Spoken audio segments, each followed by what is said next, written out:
18 de octubre del año 1970, conferencia pronunciada por el padre Alfredo Sáenz sobre Santa Teresa y el mundo moderno. La Iglesia.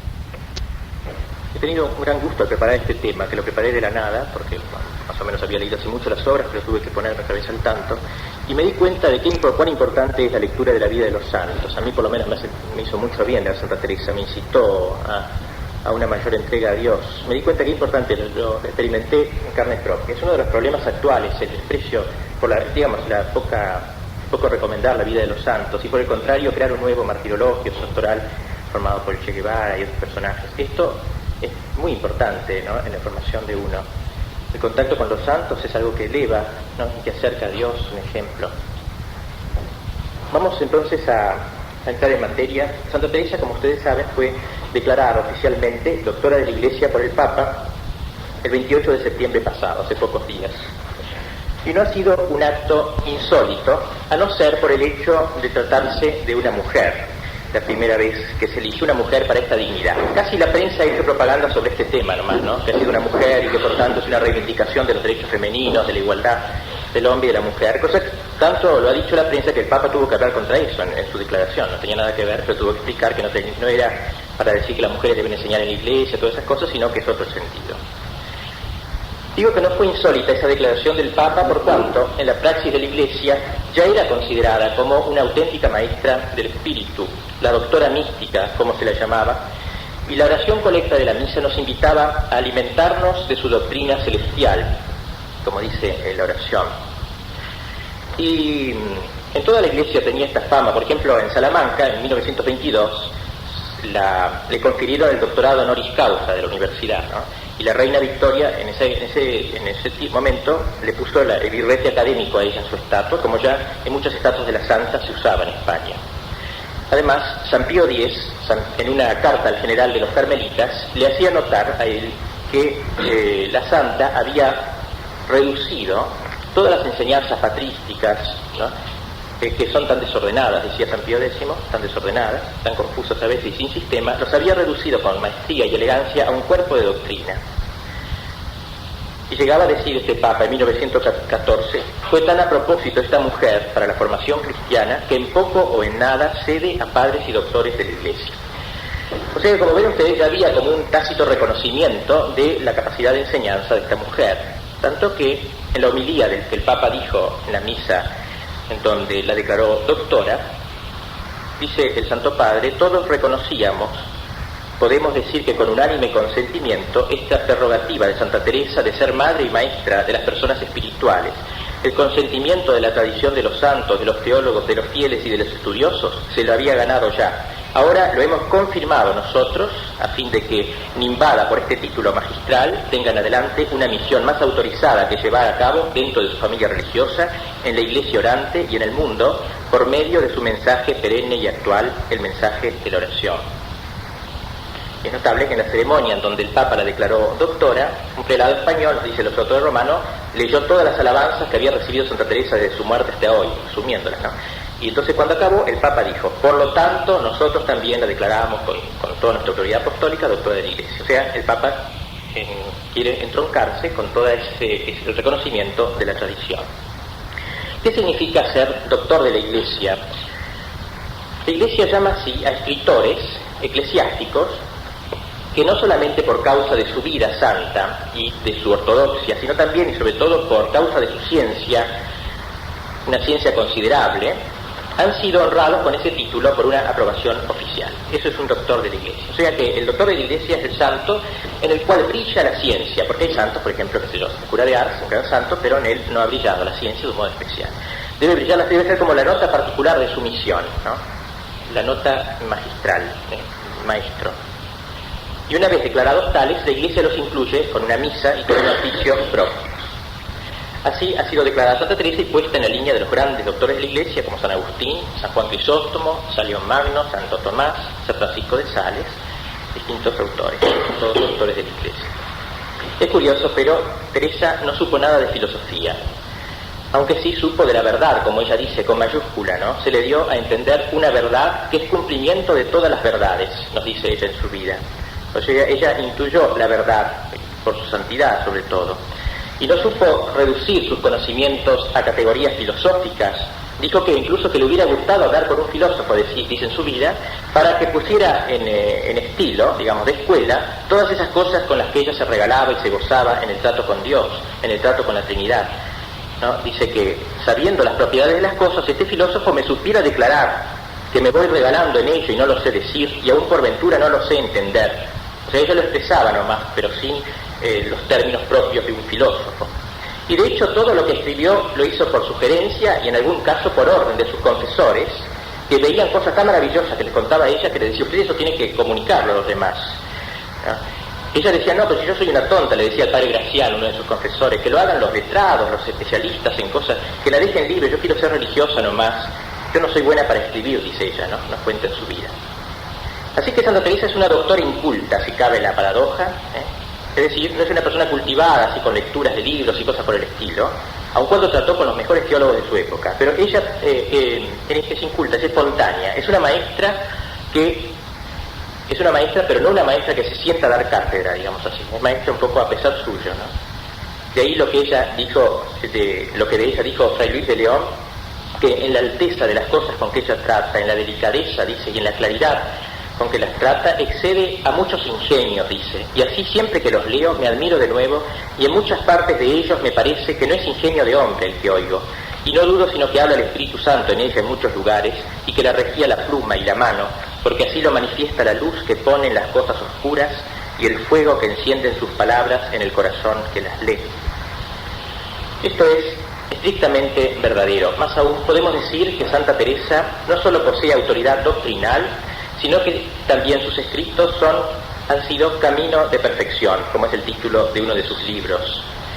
Camino de perfección para los que de ella se alimentan. Por eso su influencia a lo largo de todos los siglos ha sido inmensa en la Iglesia. Su magisterio iluminador se ha consumado en una verdadera maternidad espiritual, maternidad fecunda. Es verdaderamente una madre ella, madre espiritual. Madre magistra la llama Paulo VI, igual que a la Iglesia, ¿no? Como una pequeña iglesia, ella enseña a nosotros. Y eso hasta nuestros días. Por ejemplo, Charles de Foucault, cuando estaba en el África, nos cuenta que junto a la escritura leía nada más que Santa Teresa. Durante 10 años la leyó 10 veces, la usaba como texto del libro de cabecera. Así que, como ven, la declaración oficial que el Papa acaba de hacer en relación con su doctorado significa tan solo el reconocimiento oficial de un magisterio que siempre ella ha ejercido con sus escritos, y al mismo tiempo una confirmación solemne de que su doctrina es ortodoxa, la cual también es importante. Santa Teresa, doctora pues de la Iglesia, pero por una modalidad específica. Es una doctora española, digamos españolísima. Viene a ser la flor más preciosa que dio la espiritualidad española. Si para el filósofo francés Taine el misticismo ha sido el misticismo español, y se ha sido uno de los grandes momentos del hombre en la historia, de la civilización humana, sin duda que Santa Teresa representa en eso el motor esencial. El Papa ha aludido a esto en su homilía pocos días pasados, diciendo: no queremos pasar por alto el hecho de que Santa Teresa era española, y con razón España la considera una de sus grandes glorias. En su personalidad se aprecian los rasgos de su patria, la resiedumbre de espíritu, la profundidad de sentimientos, la sinceridad de alma, el amor a la Iglesia. Su figura se centra en una época gloriosa de santos y de maestros que marcan su siglo con el florecimiento de la espiritualidad. Antes de entrar directamente en materia de ver lo que ella nos dice, veamos algunos de estos aspectos, estos rasgos españoles de ella, porque en algún modo nos tocan, por ser nosotros hijos de España. Teresa poseía hermosura, incluso física, encanto, genio literario de una calidad rara y un gran humor, una gracia y una intrepidez de soldado también, junto con una obediencia y una humildad de un santo. Porque en verdad Santa Teresa fue un soldado. El español en serio, ¿no? El progresista español, que eso no es un español. El español tiene por lo general un sentido heroico de la vida, tiene entrañas de soldado, un alma heroica. Y Teresa es fiel reflejo de esta idiosincrasia. Ella misma nos cuenta que desde chiquita le encantaban los libros de caballería, y que incluso llegó a componer un libro ella cuando tenía 7 años junto con su hermano Rodrigo, un libro de ese género. Lástima que se perdió, porque probablemente lo destruyó ella, porque luego en su vida contó que esas novelas le hacían mucho mal a su alma, entregada a Dios en ese sentido, ¿no? De que por amores humanos o cosas por el estilo. exageraría un poco el mal efecto de esa literatura. Por otra parte, ella era de una familia de soldados. Prácticamente todos sus hermanos fueron soldados, todos hermanos varones. Su hermano Rodrigo fue admitido para la expedición que hizo Pedro de Mendoza a Buenos Aires. Así que el hermano de ella estuvo en la fundación de acá, vino en la expedición con varios de Ávila, de la ciudad de ella. Y cuando se embarcó la hizo Teresa heredera de todos sus bienes en caso de que muriese, como de hecho sucedió, porque murió luchando en el Perú, luchando por el rey junto con otro hermano de Teresa. Así que ella llevaba la caballería en la sangre, ella se sentía varonil. Ella que luego exhortaría, como nos dice en su vida, exhortaría a ayudar a llevar la cruz de Cristo como buenos caballeros, que sin sueldo quieren servir a su rey. Ella que pretendería que sus religiosas fuesen femenilmente varoniles. No querría, dice yo, mis hermanas pareciesen en nada mujeres, sino varones fuertes, que si ellas hacen lo que es en sí, el Señor las hará tan varoniles que espanten a los hombres. Junto con la virilidad, Teresa amaba la inteligencia, es otra de las características de su temperamento, muy extraño en ella. Incluso la prefería a la piedad. Le gustaba de manera extraordinaria a las personas inteligentes. Y decía que una monja no inteligente solo resultaba útil para sí misma. En cambio, la inteligente podía ser puesta a cargo de otras. ¿Y cuál es la razón de este aprecio de ella a la inteligencia? Lo dice en El Camino de Perfección. Un buen entendimiento, si comienza a aficionarse al bien, hácese, o sea, se hace, ¿no?, a él con fortaleza, porque ve es lo más acertado. O sea, que una inteligencia preclara, si es un hombre honesto, se entiende, hace que la voluntad se entregue más. También en sus confesores, ella apreciaba por encima de todo la inteligencia y la sabiduría, y sentía una gran desconfianza por un santo que fuera tonto, eso lo dice ella expresamente. Además, Santa Teresa era una excelente literata, la flor del siglo de oro español. Escribía con fuerza, con claridad, y escribía rápidamente, nunca tachaba, prácticamente. Solamente subrayaba cada tanto una palabra. Por ejemplo, en toda su autobiografía solo hay 14 correcciones y no todas son de ella. Escribía con una letra derecha y segura, sin vacilaciones, sabía exactamente lo que tenía que decir. Y no hacía concesiones literarias, escribía sin puntuación incluso, gran problema para luego los que pusieron sus ediciones críticas. Tanto que uno dijo que el encanto de su estilo es que no tiene ningún estilo. Porque ella escribía como hablaba, así con una total espontaneidad. Intercalaba expresiones pueblerinas, junto con expresiones elegantísimas y hermosas, ¿no? Expresiones pueblerinas y comparaciones caseras. Por ejemplo, su autobiografía ella nos dice que la escribió en invierno, sentada en el suelo de su celda, apoyando sobre la cama, ¿no?, con un chiflón de aire, en pleno invierno. Y uno se admira de ver escribir en esas condiciones, en una habitación tan despojada como es hoy convertida en un oratorio en Ávila, y al acordarse de la alegría, el buen humor y la agudeza de ingenio que en su obra revela, uno acaba entonces por entender lo que es la santidad. Teresa literata, y también Teresa una españolica salada, como decían los españoles, graciosa, siempre haciendo chistes en sus escritos. Una de sus monjas nos cuenta que a Teresa no le gustaba la gente triste, ni lo era, ni quería que lo fuesen quienes estaban con ella. Y citan una frase que ella repetía con frecuencia: líbreme Dios de los santos encapotados. Un tiempo, ¿no? Encapotados. Tiene expresiones sabrosas, como por ejemplo cuando habla del progreso espiritual de unas personas, dice que vuelan como águilas, no las hagan andar como pollo trabado. O como cuando respondió una cocinera que le llamó la atención al ver que una persona tan penitente como ella comía perdices. Las penitencias, le dijo, son penitencias y las perdices son perdices. Como diciendo que la penitencia no quiere decir que uno no aproveche las cosas buenas de la vida, ¿no?, en algunas ocasiones. O sea, es la gracia, el humor y el realismo, un gran realismo, que es típicamente español, son virtudes muy españolas estas, que no se encuentran en un francés, ¿no? Por ejemplo, otro estilo, cosas maravillosas también, pero otro estilo. Podríamos decir que si con su cabeza ya estaban en las alturas, vivía en el cielo, sus pies pisaban bien en la tierra, en lo concreto. Santa, por tanto, la más española que existe, la que concitó el cariño de toda España, tanto que a su muerte los grandes literatos como Lope, Cervantes, los grandes reyes, obispos, todos se unieron para pedir a Roma su canonización, y fue declarada tal justamente con otros 3 santos españoles, San Ignacio de Loyola, San Francisco Javier y San Isidro Labrador. Era en cierto modo la canonización de la España de esa época, y después de Santiago Apóstol ella es la segunda patrona de España y la más querida del pueblo español. que tiene la adhesión colectiva de España y que se revela también en esa frase de un jesuita, confesor de ella, Pablo Hernández, que decía, lleno de admiración por ella, decía: Santa Teresa, dice, la Madre Teresa de Jesús es muy grande mujer de las tejas abajo y de las tejas arriba muy mayor. Pasemos ahora, luego de esta visión un poco externa de su personalidad, al contenido de su enseñanza. O sea, tratemos de considerar a Santa Teresa como correctivo del mundo moderno, ya que, como muy bien dice Chesterton, en cada siglo parece que Dios se encargara de suscitar algún santo que sirva de correctivo para el siglo. Por ejemplo, en una época en que todo el mundo aprecia las riquezas en un grado exagerado, Dios suscita un San Francisco de Asís, ¿no? En un momento de racionalismo, como fue el comienzo de este siglo, Dios suscita a Santo Tomás, es decir, Santo Tomás es revitalizado en la vida de la Iglesia. O sea que en cada siglo Dios se encarga de suscitar o de hacer que la Iglesia redescubra los santos que el siglo necesita para corregirse. Porque hay dos maneras de ser moderno. Una, dejarse llevar por todo lo que hace la gente, y otra, corregir los errores modernos. Una manera muy clara de ser moderno también, es decir, de darle al mundo no lo que quiere, sino lo que necesita. Y en este sentido podemos decir que Santa Teresa, todo su modo, su figura y su persona están a las antípodas de las tendencias subversivas modernas del progresismo.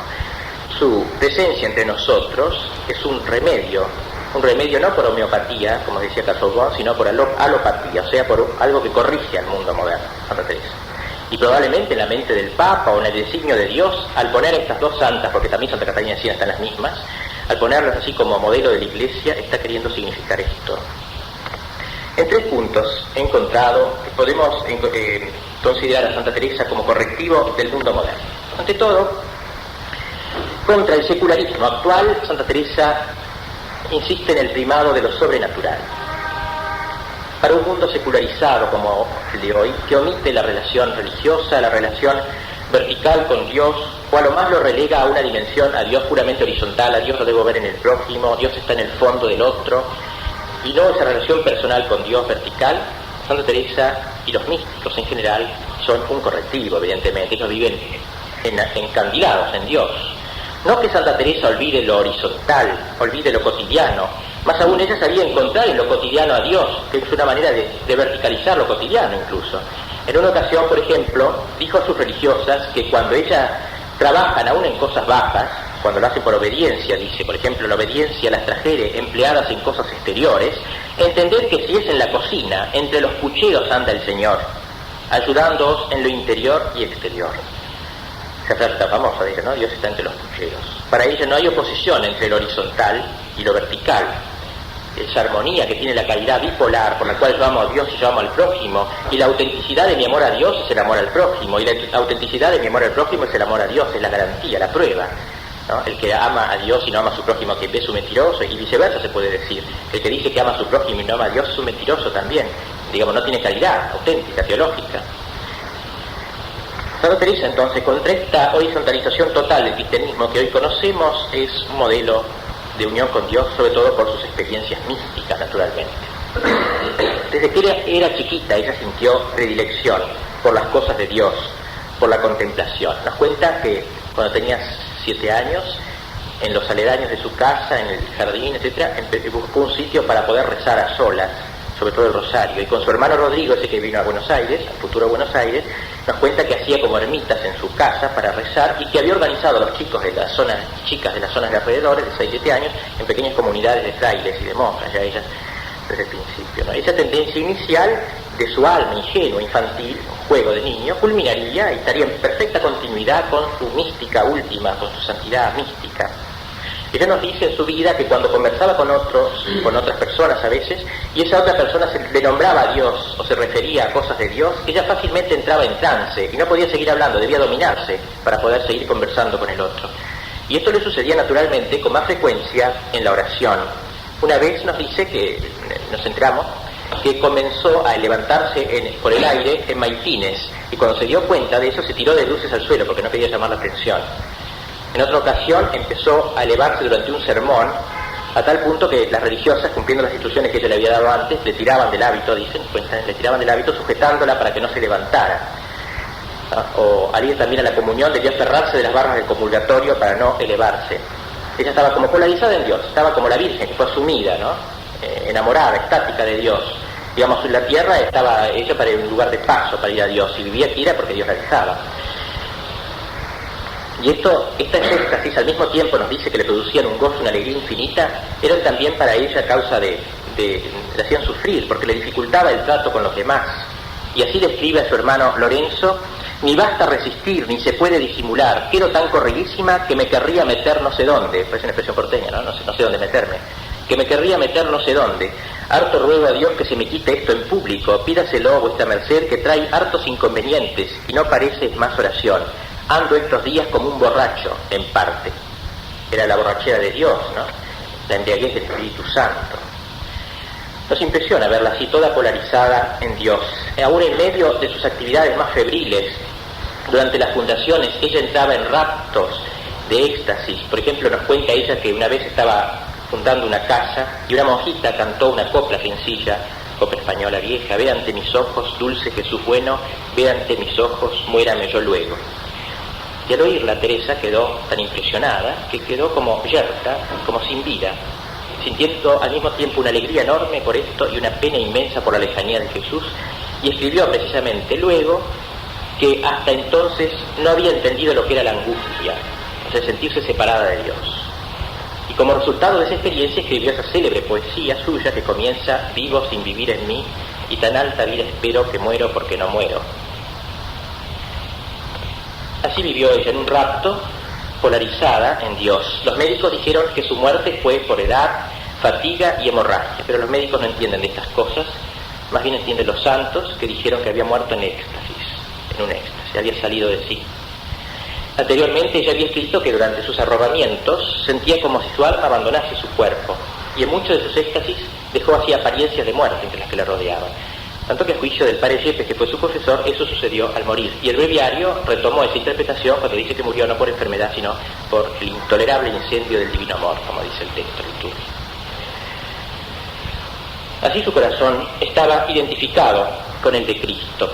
En su vida, nos cuenta, una de sus visiones más conocidas: vio un ángel con una flecha de oro en la mano, y al cabo de la flecha un poco de fuego, y el ángel le hundió la flecha en el corazón hasta las entrañas. Y al sacarlo, dice, me parecía que las llevaba consigo a las entrañas, ¿no? Se hacía doler, y me dejaba toda abrazada en amor grande de Dios.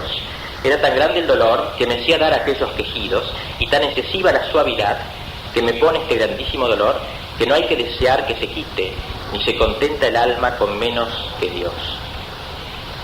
Después de su muerte se notó en su corazón esa hendidura en el centro, como traspasada por una flecha, y hoy ese corazón sigue íntegro todavía, conservado, sin haberse descompuesto, en uno de sus monasterios en Alba de Tormes. Un dato interesante de su vida mística es que casi todos sus arrobamientos le sobrevenían después de haber comulgado. Por eso Teresa enseñaba a sus monjas que se dispusieran lo mejor posible para la comunión, y le decía que después de recibir la comunión tratasen de cerrar los ojos del cuerpo, dice, y abrir los demás, o sea, los del alma, y mirar dentro de sus corazones. Pues les dijo muchas veces que si obraban así, Cristo no se les presentaría disfrazado. Sería posible desearlo tanto que Él se descubriría completamente a ellas. Es interesante esta relación entre la Eucaristía y la vida mística, ¿no? O sea que la unión eucarística es el fundamento de la unión mística, la fusión con Cristo, dos que se hacen uno, una carne.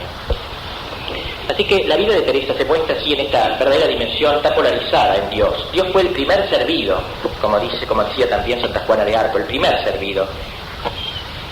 Una anécdota al respecto tenemos que la pinta de cuerpo entero. Había ella llegado a la ciudad de Medina para hacer una fundación, y la casa esta que había elegido estaba en ruinas completamente. Entonces, cuando estaba disponiendo los cuartos, la capilla, el cuarto mejor que encontró para poner al Santísimo, ella siempre buscaba lo mejor de la casa para el Santísimo Sacramento. El cuarto que encontró daba a la calle, no tenía ventana, qué sé yo, la cosa que de la calle se veía el Santísimo y no podía ella ocultarlo. Entonces, como por esa ciudad de Medina pasaban mercaderes de todos los países del mundo, y entre esos mercaderes habían herejes de los Países Bajos, Inglaterra, Alemania, estaba preocupadísima ella. Su gran preocupación fue que no fuera que alguno insultase a Jesucristo al pasar, porque al pasar por la calle y verlo por la ventana, que lo insultase o que lo ofendiese. Esa enorme preocupación, no sabía qué hacer.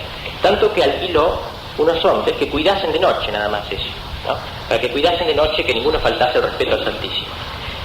Pero ella Llegó hasta desconfiar de esos hombres, que no fuera a ser que se durmiesen, y se quedaba toda la noche despierta, y nos dice que mirando, aprovechando la luna llena que había, podía mirar y ver que nadie ofendiese al Señor. Me impresiona realmente esto de Dios es lo más importante, ¿no? Una cosa que hoy cuesta tanto entender, ¿no?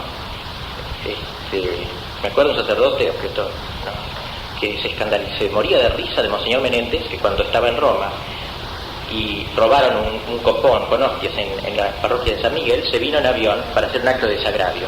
Se moría de risa el sacerdote, porque ni le cabía por la cabeza de que eso podía tener algún sentido, ¿no? Aquí vemos cómo ella da tanta importancia a estas cosas, al Santísimo Sacramento y a las cosas sagradas. Santa Teresa sí es un testigo de lo sobrenatural. Podríamos decir que está viviendo en un ambiente y en un mundo sobrenatural. Dios la invitó a ella a seguirla hasta la cumbre de la oración, y ella aceptó.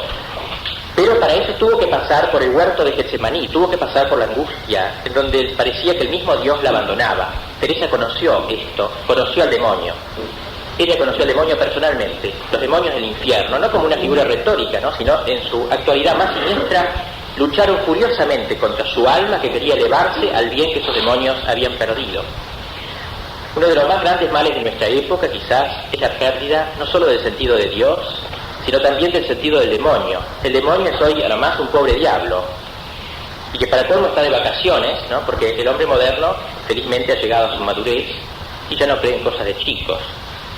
Quizás es cierto que en parte el demonio está de vacaciones porque ya domina sobre no pocas personas, y cuando ha llegado a dominar a alguien, alguien siente una paz tal, una paz tan horrible, por cierto, la paz del condenado, que no advierte la presencia de las astucias demoníacas. No son capaces esos hombres ya de percibir la presencia del demonio, sus astucias, y por eso creen que no existe o que está de huelga. Santa Teresa, en cambio, experta de Dios, no pudo ella dejar de ser experta en las artimañas del demonio. Ella veía todo a la luz de Dios, incluso sus propios pecados. Nos dice que en una ocasión, en un rapto que veía a Dios, le dio tanto asco de sí misma, ¿no? Que eso es propio el que se une a Dios. Le dio tanto asco de sus propios pecados, que ella nunca fue una gran pecadora, que dice que comprendió claramente lo horrible de sus pecados leves, veniales, porque frente a la santidad de Dios el contraste se hace violento, ¿no? Y eso es propio de un santo. El santo valora el pecado, ¿no? Todas las cosas que están en decadencia. Y Teresa entonces, por tener ese sentido de Dios, tuvo el sentido del pecado. A los ojos de Dios sus pecados aparecían de manera repugnante. Por eso Teresa fue testigo de que la santificación tiene un carácter dramático, ¿no? Es un drama. Y por eso, como decíamos, testigo del demonio. Ella veía las realidades que para nosotros se esconden a través de los velos de nuestra fe. Ella las veía. Nos cuenta que una vez, por ejemplo, vio a dos demonios agarrando por la garganta a un sacerdote que estaba diciendo misa en pecado mortal. Y en otra ocasión uno que estaba llevándose a uno que había muerto sin arrepentimiento.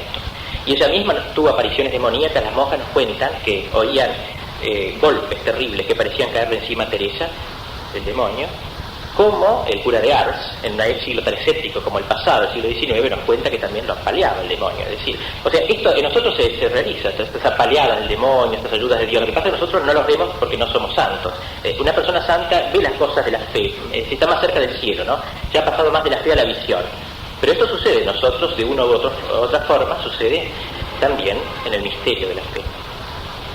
Hay un hecho de su vida que no quiero dejar de recordar porque tengo aquí una reliquia de eso, y después se me voy a mostrar. Y es, cuando yo estuve en Ávila, me regalaron ahí las hermanas, en uno de sus conventos, en la víspera de Navidad, al dirigirse ella al coro para rezar completas, alumbrándose con una lamparita de aceite con una escalera de madera, al llegar arriba resbaló de lo alto, se cayó hasta rodando, se rompió el brazo izquierdo, y luego ella insistió siempre en que aquello había sido obra del demonio. Al llegar rodando abajo dijo: Dios me socorra, quería matarme. Y oyó una voz que le decía: pero yo estaba contigo. Dice que tuvo un gran dolor, llamó a una curandera de por ahí, que no pudo venir, le mandó unos consejos que no le hicieron nada. A poco tiempo vino la curandera, le rompió el hueso, se lo arregló de nuevo, pero quedó mal para el resto de su vida. Podía mover solo la mano, tenía que ser ayudada para que la vistiesen. Así, esta lucha, digamos, entre Dios y el demonio, o sea, ver a Dios, ver al demonio, son dos cosas complementarias del pecado, ¿no? Con esto estoy hablando, no sé si se pierden, de la relación de Santa Teresa como correctivo a este secularismo actual que abandona y desprecia todo lo vertical, todo lo que sea relación con Dios, pecado, infierno, digamos, ¿no? En pro de lo que es social puramente. Santa Teresa se revela entonces como una experta de lo sobrenatural. Ella no entiende un mundo secularizado que pretende prescindir de Dios porque se cree adulto. ¿Cómo se hubiera reído de ese disparate? A través de sus sufrimientos, de sus noches del alma, ella entendió como nadie lo tremendo de la inutilidad del hombre, del absurdo del hombre cuando se oculta a Dios. Ella misma ha tenido, podríamos decir, que sintió en sí el drama del hombre moderno, al sentir esas angustias del hombre separado de Dios, como Cristo en la cruz, porque me has abandonado. Analizar la totalidad humana en un mundo encerrado en sí mismo y contra esto, Santa Teresa nos aporta su experiencia personal de Dios. Otra característica del hombre moderno, con esto pasamos a un segundo, su rechazo de la cruz, del martirio y la apertura indiscriminada al mundo. También aquí Santa Teresa se nos muestra como eficaz correctivo de una actitud tan nefasta. Ante todo, destaca en ella su amor a la cruz y al martirio. Nos cuenta en su vida que cuando tenía 6 años y su hermanito Rodrigo, que se vino aquí de 10 años, en el patio de su casa, que todavía se conserva, un pedacito del jardín, tenía conversaciones largas y hablaban, dice, del gusto que tendrían de morir ambos, por el Señor que había muerto por ellos. Y cuando ella cumplió 7 años y su hermanito 11, un día se pusieron de acuerdo seriamente. Decía que este mundo no vale la pena, a no ser que murieran mártires, y así se presentasen a Dios para estar siempre con Él. Y Teresa cuenta luego en su vida que le hacía repetir a su hermano varias veces, para siempre Teresa, para siempre con Dios. Estaba como intoxicada de Dios, ¿no? Del deseo de ir al paraíso. Entonces tomaron una decisión, hay que morir. Ahora, ¿cómo hacemos?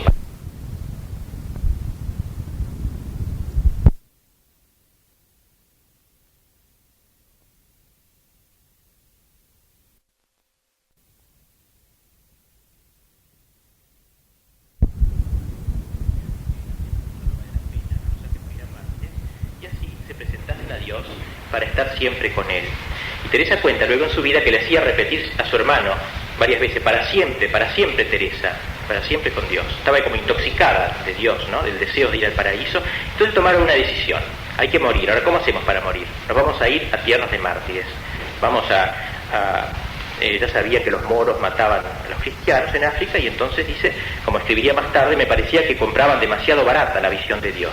Entonces se resolvieron se fueron a irse a África, ¿no? Y salieron los dos muy seriamente de su casa para irse a Gibraltar, de allí tomar un barco y atravesar, por supuesto que lo encontraron a pocos kilómetros, un pariente y volvió. Era una aventura infantil, ¿no? Pero qué delicada y qué sintomática de lo que sería toda la vida de Teresa. Hay una perfecta coherencia entre esa pueril iniciativa y esto otro que escribió muchísimos años después. Paréceme a mí que quien de veras comienza a servir a Dios, lo menos que le puede ofrecer después de dada la voluntad es la vida no nada. Claro está que si es verdadero religioso o verdadero orador, que ora, y pretende gozar regalos de Dios, que no ha de volver las espaldas a desear morir por él y pasar martirio, pues ya no sabéis, hermanas, que la vida del verdadero religioso o del que quiere ser de los allegados amigos de Dios es un largo martirio. Teresa aprendió por experiencia que debía entregarse a Cristo, abrazarse con la cruz, que es el gaje de los amigos del Señor, pero a la vez la prenda de una alegría formidable en el cielo. Tengo entendido, escribe ella, que no quiere el Señor tenga en esta vida sino cruz y más cruz. En una frase admirable, extraordinaria, dice, terriblemente trata Dios a sus amigos. A la verdad no les hace agravio, pues se hubo ansí con su Hijo. Entonces, si se hubo así con su Hijo, ¿cómo no va a ser así con sus mejores amigos? Sufrir más la cruz. Ansí tengo experiencia, dice, que el verdadero remedio para no caer es asirme a la cruz y confiar en el que en ella se puso. Este amor a la cruz, este asirse a la cruz, tiene su contrapartida en Teresa en su relación con el mundo, ¿no? No que las cosas del mundo sean malas en sí, pero para el que está así viendo a Dios como ella, son muy poca cosa, ¿no? Ante todo, digamos que ella supo captar lo bueno del mundo, ella supo gozar con la naturaleza, dice que la naturaleza era un libro para ella, un libro, el campo, el agua, las flores, dicen estas cosas yo hallo memoria del Criador, algo que me despierta, me recoge y me sirven de libro, dice, ¿no? Un libro donde ella puede leer a Dios. Sabía leer a Dios en el libro de la vida, acostumbraba a decir, como vimos, que Dios anda entre los pucheros y las sartenes, igual que en todas partes. Un día que estaba en la cocina, ella con una sartén en la mano estaba preparándose para freír unos huevos para la comunidad. Una hermana notó que de repente se ponía inmóvil, su cara se embellecía, se iluminaba de manera extraordinaria. Entonces, temerosa de que se cayera, como le había pasado otras veces, la agarró y al tomarla, dice que sintió ella también comunicada, esa irrupción de Dios. Quedaron ambas arrobadas como estatuas delante de toda la comunidad que llegó al rato a ver qué pasaba, y todo a partir de unos sartenes. O sea, ella sabía en la vida cómo leer a Dios, ¿no? Todavía se conserva esa cocinita en el convento de San José de Ávila. Teresa amaba la vida, amaba la naturaleza, amaba lo cotidiano, así que no era una persona, y en eso es muy español, el español es muy hombre vida, ¿no? Ciertamente. Y también le gustaban mucho las pinturas, los cuadros, sobre todo religiosos, porque le ayudaban a imaginar la presencia, como ella dice, así nomás, la presencia. No podía tolerar el ataque de los protestantes contra las imágenes y decía: pobres, desventurados, de los que por su culpa pierden este bien.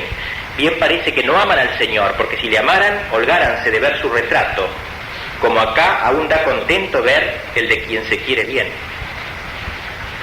Especialmente le traían las imágenes del niño Jesús. Se nos cuenta que un día, el día de la circuncisión, ella salió de su celda llevando en sus brazos su imagen y empezó a bailar de alegría por los corredores, con el niño en el brazo. Y las demás hermanas, en vez de se unieron con ella, todas bailando como David ante el arca de la alianza. Fue precisamente delante de un cuadro de la pasión de Cristo ensangrentado, donde Teresa comprendió el otro aspecto del mundo. Hasta ahora hemos visto, digamos, cómo Teresa ve lo bueno del mundo. Teresa vio el otro aspecto del mundo, la idea de que no puede contemporizar entre Cristo y el mundo. Nos cuenta que en esa ocasión se tiró al suelo y le dijo a Dios que no quería levantarse más de allí hasta que no la liberase de las cadenas del mundo. Este fue como un hecho decisivo en su vida y que nos permite a nosotros contemplar a Teresa en este segundo aspecto, en su relación con el mundo, no tanto en su relación con el mundo en sentido bueno, como hemos visto, sino en su relación con el mundo en el sentido de inferior a Dios. Supo menospreciar al mundo, palabra que tiene un sentido despectivo entre nosotros, pero menospreciar quiere decir dar menos precio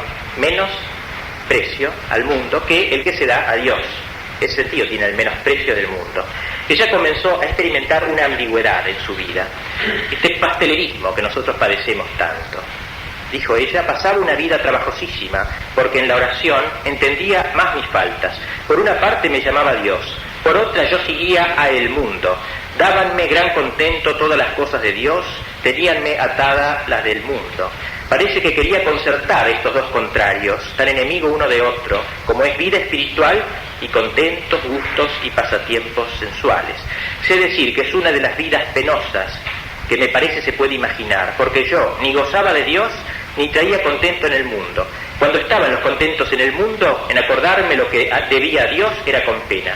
Cuando estaba con Dios, las aficiones del mundo me desasosegaban. Ello es una guerra tan penosa que no sé cómo un mes la pude sufrir, cuanti más tantos años. Una experiencia que todos nosotros tenemos. Y así ella comenzó, digamos así, a romper con el mundo, en este sentido, de entregarse a Dios plenamente. Advirtió que el Señor lo llamaba algo demasiado grande para quedarse en cosas tan miserables como son las del mundo. Somos peores que bestias, decía, pues no entendemos la gran dignidad de nuestra alma y cómo la apocamos con cosas tan apocadas como son las de la tierra. Somos tan miserables y tan inclinadas a cosas de tierra. Vamos muy cargados de esta tierra de nuestra miseria. Y así, poco a poco, al irse entregando a Dios cada vez más, al conocer sus primeras experiencias místicas, acabó por comprender la inanidad de este mundo, que dice que pude aprender a pisotearlo con mis sandalias, con mis pies. Dice, me parecía traía el mundo debajo de los pies. O sea, llegó a dominar totalmente el mundo por esa entrega plenamente a Dios. Veía que el amor de Dios frente al amor del mundo no era nada, ¿no? El amor de Dios, dice, el amor que nos tuvo Cristo, ese sí merece el nombre de amor, no estos amorcitos desastrados baladíes de por acá. ¿No? Aún no digo los malos, que esto Dios nos libre. Es lenguaje de místicos, no que Teresa no valore el amor humano cuando es legítimo. Ella no está hablando como una filósofa, no se trata de eso.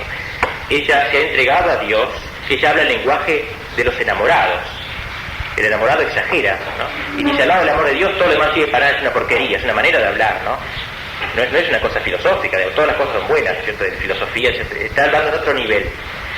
En el nivel, digamos así, de un enamorado. Ella se ha entregado a Dios y ya no le interesan los criterios del mundo, que la desatinan, dice. El mundo desatina y estas cosas me desatinan, dice, ¿no? O sea, que la hacen desatinar.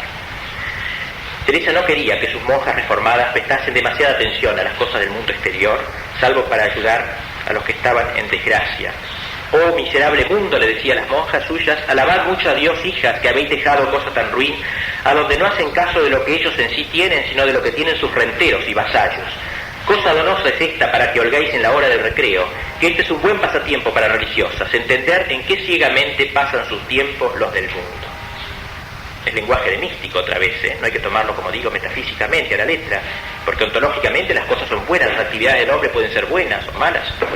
Lo que Santa Teresa subraya es que en comparación con Dios nada valen, son cosas menudas, que no pueden llegar a satisfacer plenamente al hombre que ha sido llamado para algo muy superior. La prueba de que Teresa no despreció indebidamente las cosas del mundo la tenemos en su gran participación en los hechos de su época, aunque siempre desde el punto de vista de Dios. Santa Teresa vivió una época de España extraordinaria, del mundo, ¿no? Cuando ella nació en 1515, hacía 23 años que los reyes habían terminado su cruzada contra los moros, conquistando Granada, y que Colón había descubierto América, y hacía 9 años que había muerto Colón, de la época de ella, 11 años que había muerto Isabel la Católica, y Carlos V tenía 15 años cuando ella nació. Además, cuando ella nació, Lutero ya tenía su cartuchera teológica cargada de explosivos, aunque todavía no había alargado la cosa, así que fue una coincidencia interesante, el nacimiento de Teresa y la traición de Lutero, porque Teresa es la antítesis de Lutero. Esta herejía luterana entró también en España, contra lo que piensan algunos, no entró con la fuerza de otros países. Lo que pasa es que en España se la frenó por el Santo Oficio, que estuvo alerta contra esas infiltraciones, tanto que nos cuenta la historia que un doctor fanfarrón, condenado por el Santo Oficio, antes de morir, dijo, nos hubieran tardado 4 meses más en perseguirnos, ¿no? Y hubiéramos sido tantos como los católicos, y en 6 meses hubiéramos sido nosotros los que hubiéramos perseguido a los católicos. Así que al ordenar Felipe II la constitución del Santo Oficio, salvó a su país de la herejía y también de la guerra civil, que estalló en Francia y en Alemania. Tiempos difíciles, por tanto, los de Santa Teresa, o como dice ella con esa elegancia española, andaban los tiempos recios. Eran tiempos conciliares y posconciliares. Trento, tiempo de crisis y de renovación, crisis de fe, sobre todo, en torno al misterio de la Iglesia. Santa Teresa sentía todo ese drama de la Iglesia, lo sentía en carne propia. Un drama que se parece en algo a nuestros tiempos, ya que el protestantismo se asemeja mucho a nuestros movimientos contestatarios, subversivos y reformistas. Y el Papa, en su declaración del doctorado de Santa Teresa, alude a esta actualidad, dice que su mensaje de oración nos llega a nosotros, hijos de la Iglesia, tentados por el reclamo y por el compromiso del mundo exterior, a ceder al trajín de la vida moderna y a perder los tesoros de nuestra alma por la conquista de los seductores tesoros de la tierra, dice el Papa. Y en esta situación concreta le tocó vivir a nuestra santa. Como dijimos, vivía entregada a Dios, pero eso no optó para que tuviese un importante papel en la política. Curiosamente, la monja contemplativa por excelencia actuó en la política de su tiempo, en los asuntos de su tiempo.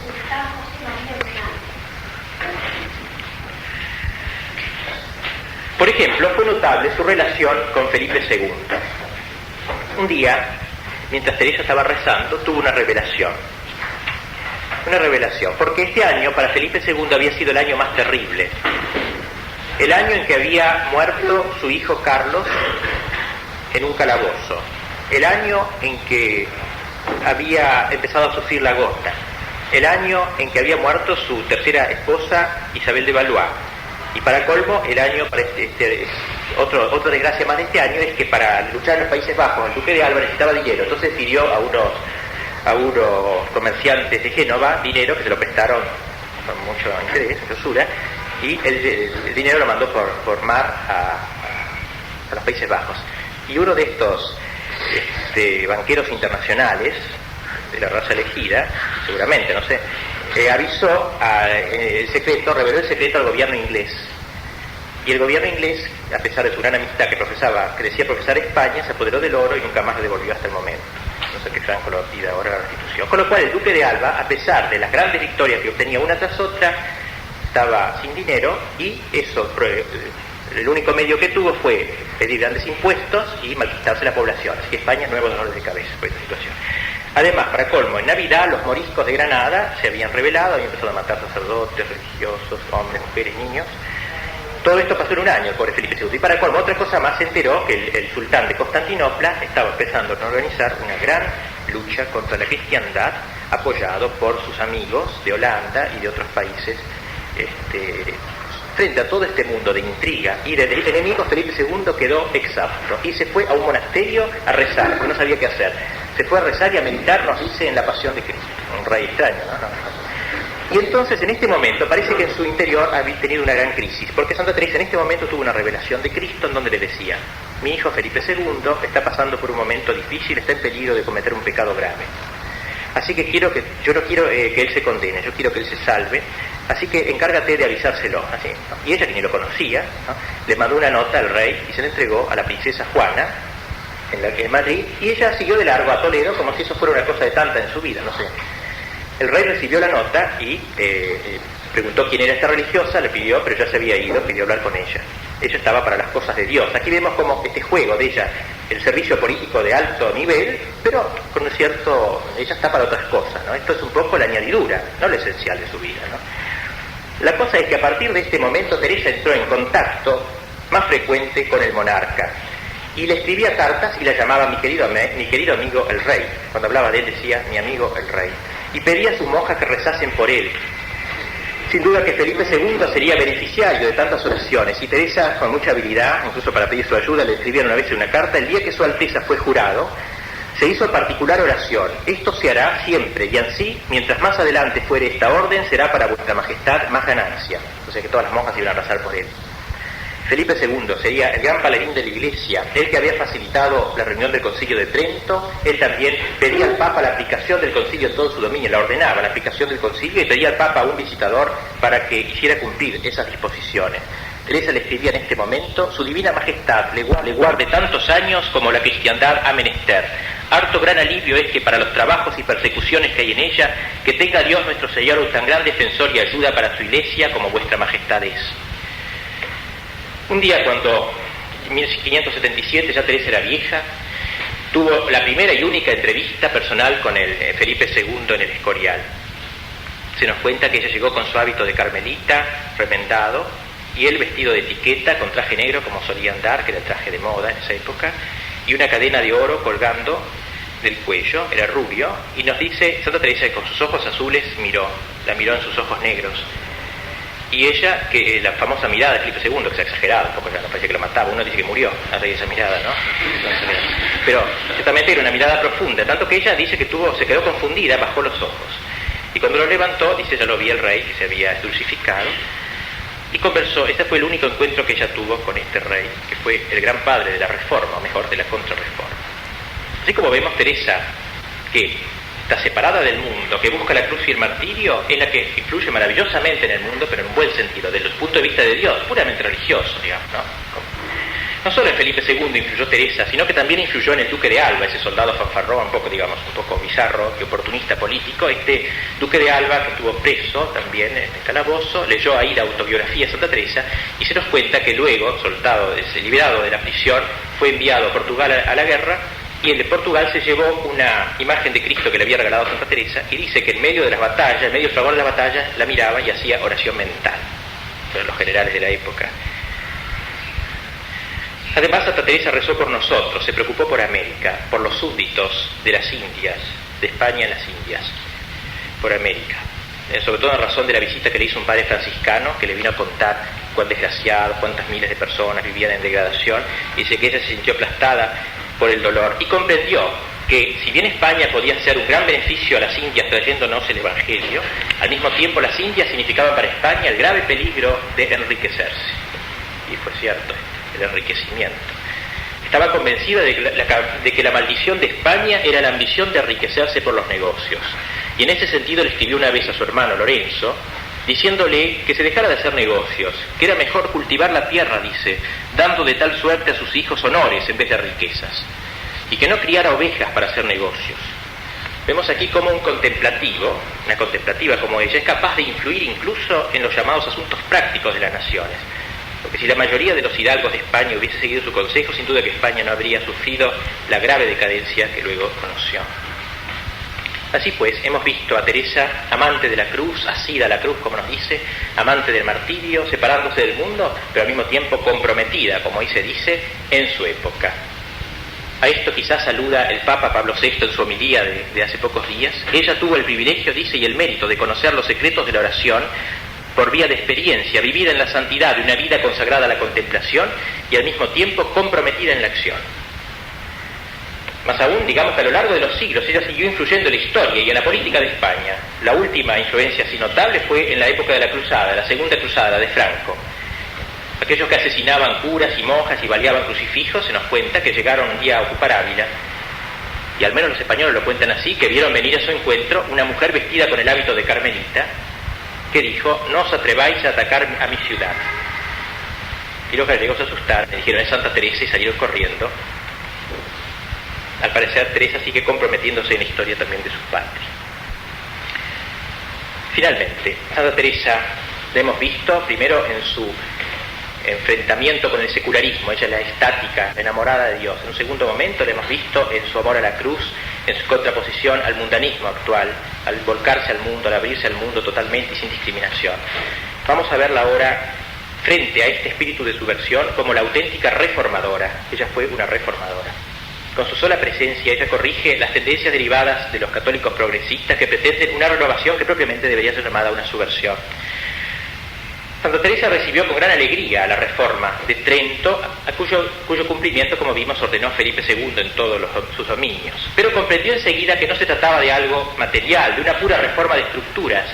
Ella tendría por misión mostrar precisamente ese algo espiritual, que era el fundamento de la verdadera reforma y que era la antítesis de la reforma protestante. A la negación que Lutero hacía de las buenas obras, Teresa opuso su vida de buenas obras, lo opuso prácticamente, contra lo que ella llamaba el fuego del protestantismo. Dice: yo voy a derramar un océano de agua, que es la oración. Ella alababa a Felipe II, que combatía contra los herejes en los Países Bajos, pero decía: las fuerzas humanas no bastan a atajar este fuego de los herejes, y por eso ella y sus monjas se convertirían en la contrapartida vital de los decretos del Concilio de Trento de reforma. Y no solo mediante la oración, sino también mediante su acción, cuyos efectos todavía perduran. Santa Teresa estaba atravesada por el celo de las almas y sufría horrores cuando veía que otro pecaba. Las atrocidades de los protestantes, por ejemplo, que destruían monasterios en Inglaterra y Alemania, la dejaban de cama. Y el pecado de los católicos también. Una vez, hablando de estos pecados, decía: ¿no están hartos, Señor, de mi alma, de los tormentos que os dieron los judíos? Ella quería cargar sobre sí las angustias, las privaciones de los que no aceptaban tomar su parte en los sufrimientos de Cristo. Ella quería, por eso era apostólica, digamos, ¿no? Totalmente. Y para eso debía ser perfecta, nada menos que perfecta. Su contacto mismo ya era de por sí apostólico. Se nos cuenta en su vida que una vez tenía un confesor que tenía una fama un poco especial, ¿no? Y ella tenía una cierta repugnancia por él, pero de a tal punto le influyó a él, porque la santidad es comunicativa, que el confesor acabó casi confesándose con ella. Eso es propio del santo, ¿no? Era realmente un apóstol. Comprendió, así como ella frente a Dios veía su mancha, ¿no? Un pecador frente a un santo también es juzgado por el santo sin querer. Ella sentía un fervor verdaderamente de cielo, y con este espíritu ella se abocó a su reforma. Una reforma en serio, no en broma, como la de ahora, la reforma carmelitana. Por eso será para nosotros siempre una maestra insuperable de lo que debe ser una verdadera reforma católica, o mejor llamar contrarreforma, como se llamó en esa época, y hoy también quizás, porque hay una reforma falsa, contrarreforma, ya que hay otros que quieren hacer una reforma que no corresponde. Reforma o contrarreforma que, como la de ella, debe estar pendiente de los deseos de Dios, de la Iglesia, como ella en contacto con los santos de su época. Ella estuvo en contacto con todos los santos españoles prácticamente, y con los teólogos más seguros de España. Todo eso lo plasmó en sus reglas y en su espiritualidad. Ella comenzó por formar conventos más estrictos. Le parecía que los otros, que no eran malos, eran mucho mejor que los de ahora, digamos, ¿no? En cierto modo, pero aún esos no ayudaban suficientemente a la santidad. Dice: yo quiero ser más cerrada, una palabra de lo más preconciliar, quiero ser más cerrada. Y tiene un texto impresionante, donde aconseja a los padres que no manden a sus hijas, que no permitan que sus hijas entren a los conventos, porque es peor eso, a esos conventos relajados. Vamos a leer el texto porque tiene mucha actualidad. Para mí, que soy ruin, hubiérame cierto llevado al infierno, o sea, esos conventos. Si en tantos remedios y medios el Señor, con sus muy particulares mercedes, no me hubiera sacado de este peligro. Y ansí, me parece lo es grandísimo monesterio de mujeres con libertad. Y que más me parece es paso para caminar en infierno, las que quieren ser ruines, que remedio para sus flaquezas. Si los padres tomasen mi consejo, ya que no quieren mirar a poner sus hijas a donde vayan camino de salvación, sino con más peligro que en el mundo, que lo miren por lo que toca a su honra, y quieran más casarlas muy bajamente que meterlas en monasterios semejantes, si no son muy bien inclinadas, y plega a Dios aproveche o se las tenga en su casa, porque si quieren ser ruines no se podrá encubrir sino poco tiempo, y acá muy mucho, y en fin lo descubre el Señor. Y no solo dañan así, sino a todas, y a las veces las pobrecitas no tienen culpa porque se van por lo que hayan, etc. Así comenzó ella entonces contra su reforma verdadera, ¿no? Y fue atacada por sus mismas monjas en su convento. Estaba muy malquista, dice, en todo mi monasterio, porque quería ser monasterio más encerrado. Decía que las afrentaba, que allí podían también ellas servir a Dios. Y el demonio la tentaba y le decía, pero ¿por qué no le vas a cortar las conversaciones con la gente de afuera, de entrega al mundo, etcétera? ¿Por qué le vas a cortar? ¿No? Y la tentaba con eso. Y ella misma sentía un poco la necesidad de ser buena con la gente que era atenta con ella, ¿no? Y hacer conventos abiertos, así, en ese sentido. Pero un día tuvo un arrobamiento y oyó estas palabras: ya no quiero que tengas conversación con hombres, sino con ángeles. Eso le dijo Dios. Y se largó de cabeza a hacer sus fundaciones de las nuevas casas reformadas del Carmelo, que le costaba mucho. Ella dice que le costaba mucho viajar, pero tenía el gran gusto, dice, de crear cada fundación, de poder darle a Dios la posibilidad de tener una nueva iglesia. Qué linda la idea, ¿no? O sea, de un lugar nuevo donde Dios pudiera ser adorado. Siempre el celo, el amor a Dios. Decía, me costaban los largos caminos, dice, pero no importa, porque el servicio de quién se hacía, y considerando que en aquella cosa se había de alabar a Dios y a ver Santísimo Sacramento. Esto es un particular consuelo para mí, ver una iglesia más, cuando me acuerdo de las muchas que quitan los luteranos. No sé qué trabajos, por grande que fuesen, si habían de temer a trueco de tan gran bien para la cristiandad, que aunque muchos no lo advertimos, estar Jesucristo verdadero Dios y verdadero hombre, como está el Santísimo Sacramento en muchas partes, gran consuelo nos había de ser. Así, en todos estos trabajos de la Contrarreforma, Santa Teresa quiso siempre obrar como hija de la Iglesia, a diferencia de los reformadores de hoy, que se enorgullecen de ser hijos del mundo y censores de la Iglesia. Ella fue hija de la Iglesia y sus últimas palabras al morir fueron estas precisamente. Dijo así: en resumen, Señor, soy una hija de la Iglesia, y murió. Esas fueron sus últimas palabras, verdaderamente una hija de la Iglesia. Una hija de la Iglesia que valoraba la obediencia de una manera total, la obediencia a sus confesores santos que tenía, y que incluso estaba dispuesta a hacer lo contrario de lo que Dios le revelaba. A veces tenía una revelación, pero el confesor le decía lo contrario y le obedecía al confesor, porque decía, estoy más seguro de esto que de lo otro, llegó a decir. Y a veces ella, por ejemplo, el confesor le daba un consejo que ella veía que no debía hacer, entonces le rezaba a Dios para que lo convenciera al confesor de que cambiara de criterio. Y el confesor un día la llamaba y decía, me parece mejor lo otro, y él se sonreía, ¿no? Entonces le preguntaba, ¿por qué se reía? Le contaba, era por eso, porque yo le dije a Dios que le hiciera cambiar a usted de criterio, porque si no yo tendría que obedecer. O sea, la obediencia ciega casi de ella, se supone que era el sacerdote decente, ¿cierto? ¿No? Los que tenía, con los que trataba. Así ella entonces se abocó al trabajo, ¿no? Ese admirable espíritu de hija de Dios y esa fecundidad espiritual. Ella juntó verdaderamente la oración y la acción. Ella fue contemplativa en la acción, ¿no? Es la prueba de la verdadera reforma de la Iglesia, esa confrontar el propio carisma con la autoridad de la Iglesia. Por eso, con muy buen acuerdo, Santa Teresa, aunque hizo muchas cosas nuevas, la hizo en total fidelidad con la Iglesia. Y como dijo Báñez, al defenderla contra los que la querían atacar en esa época, los mismos contemporáneos, dice, sí, admito que Teresa hace cosas nuevas, pero la innovación que se opone a la virtud y al mejor servicio de Dios es, señores, la verdaderamente reprensible. O sea, lo malo no es hacer cosas nuevas, sino hacerlas contra la virtud o contra el servicio de Dios. De ahí esa fecundidad apostólica de Teresa, que vivió intensamente su vida de oración. Ella juntó la oración y la acción, y en ese orden, primero la oración y luego la acción. Juntó, como ella dice, a Marta y María, las dos de Betania, ¿no? La contemplación y la acción. En un texto muy hermoso nos dice, cuando el alma está en este estado, siempre están casi juntas Marta y María, porque en lo activo y superior obra lo interior. Y cuando las obras activas salen de esta raíz, salen admirables y olorosísimas flores, porque proceden de este árbol de amor de Dios y por solo Él, sin ningún interés propio. De ahí sacó toda la savia entonces de su vida espiritual, de su oración mental, que era, como ella dice, estar con quien nos ama. Eso es la oración mental. Terminemos con una frase que Pablo VI dijo en la homilía, donde la declaró doctora universal. Este mensaje suyo, dice, de Teresa, llega a nosotros, hijos de nuestro tiempo, mientras se va perdiendo no solo la costumbre del coloquio con Dios, sino también el sentido de la necesidad y del deber de adorarlo y de invocarlo. Llega a nosotros el mensaje de la oración, canto y música del Espíritu, penetrado por la gracia y abierto al diálogo de la fe, de la esperanza y de la caridad, mientras la exploración psicoanalítica desmonta el frágil y complicado instrumento que somos, no para escuchar las voces de la humanidad dolorida y redimida, sino para escuchar el confuso murmullo del subconsciente animal y los gritos de las indomables pasiones y de la angustia desesperada, dice el Papa. Al declarar la doctora, ha pretendido el Papa justificar una vez más y aprobar a las monjas contemplativas que saben perder el tiempo, que es lo único importante que podemos hacer en esta vida, perder el tiempo, y que ocupan un lugar preeminente en el cuerpo místico, en la mentalidad de Santa Teresa. La vida interior, que es fruto de su unión con Dios, es la causa última de la fecundidad de la Iglesia, de ahí la exuberancia de su cosecha espiritual. Tal es esta mujer, esta española, esta santa, esta mística, esta doctora. Se cumple en ella lo del introito de la misa común de los doctores. En medio de la Iglesia abrió su boca y el Señor la llenó de espíritu de sabiduría y de ciencia. Esta mujer, en la cual parecen juntarse de manera tan extraordinaria lo divino y lo humano, es, al decir de la antífona de las vísperas del oficio de doctores, luz de la Santa Iglesia.